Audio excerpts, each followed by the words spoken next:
ایک بار دھو لینے سے فرض پورا ہو گیا.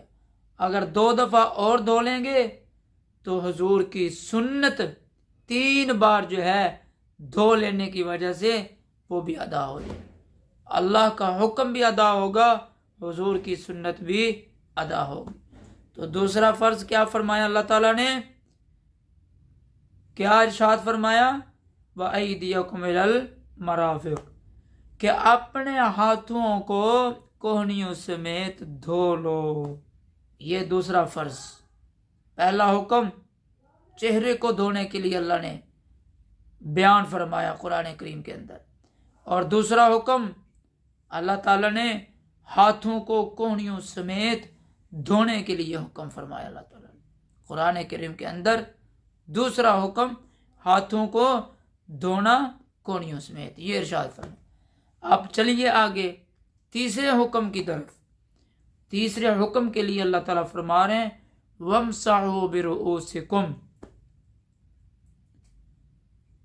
کہ تیسرا حکم یہ ارشاد فرمایا کہ اپنے سروں کا مسح کر لیا کرو. اپنے سروں کا مسح کر لیا کرو. ایسے پانی میں ہاتھ بھگویا اور چوتھائی سر کا مسح، یہ یوں ایسے ہاتھ رکھا اور چوتھائی سر کا مسح ہو گیا. اور اگر باقاعدہ دونوں ہاتھوں کو ایسے تر کر کے اور یوں جو ہے ایسے یہ پیشانی کہ جو ہے نا بالوں کے اوپر ایسے رکھا، پیشانی کے بالوں کے جڑوں کے اوپر یہ ہاتھ رکھا ایسے، اور یوں لے کر چلے گئے سر کے اینڈ تک، اور پھر ان ہتھیلیوں کو یہاں پر رکھ کر ایسے لے کر اب یہ جو انگلیاں ہیں شہادت کی، ان کو ایسے کانوں کے اندر دے دیا، کانوں کے اندر مارا، اور اسی طرح یہ انگوٹھے ایسے کانوں کے بیک سائڈ پہ لگا دی. پھر ہمارے پاس بچ گئے ہاتھوں کی بیک سائڈ، اس سے جو ہے گردن کا یوں مسح کر لینا ہے. تو کیا فرمایا اللہ تعالیٰ نے؟ تیسرا حکم کیا دیا وضو میں؟ کہ وَامْسَحُوا بِرُؤُوسِكُمْ، کہ اپنے سروں کا مسح کر لیا کرو. تو یہ 3 احکام اللہ رب العزت نے وضو کے لیے بیان فرمائے، اور چوتھا فرمایا وَأَرْجُلَكُمْ إِلَى الْكَعْبَيْنِ، کہ اپنے پاؤں کو ٹخنوں سمیت دھو لو. ٹخنوں سمیت دھو لو. ایک بار دھو لینے سے فرض ادا ہو جائے گا، اور انہی پاؤں کو اگر 3 بار دھو لیا، 2 بار اور اس میں شامل کر لیا، تو گویا کہ 3 بار ہو گیا. اور جب 3 بار ہر عضو کو تم نے دھو لیا تو پھر گویا کہ اللہ کا حکم بھی ادا ہو گیا اور حضور کی سنت بھی ادا ہو گئی.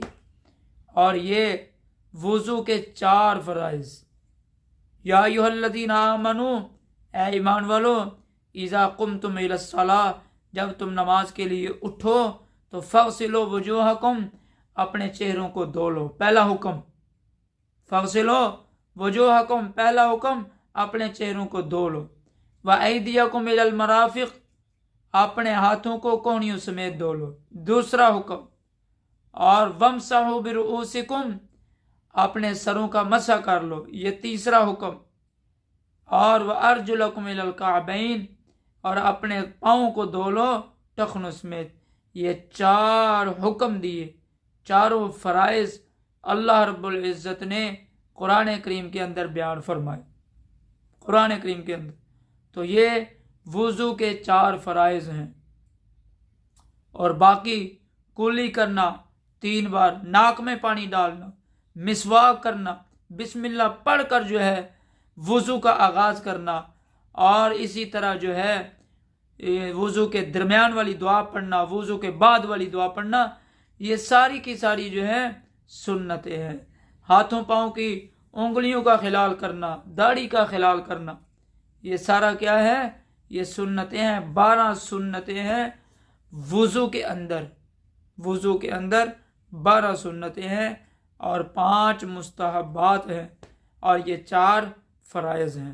اللہ تعالیٰ سے دعا ہے اللہ رب العزت ہمیں قرآن و سنت کا فہم عطا فرمائے، حضور صلی اللہ تعالی علیہ وسلم کی لائی ہوئی شریعت کا، لائے ہوئے حضور کے دین کامل اکمل مکمل کا جو ہے ہمیں فہم تدبر عطا فرمائے اور اس پر عمل پیرا ہو کر زندگی بسر کرنے کی توفیق عطا فرمائے۔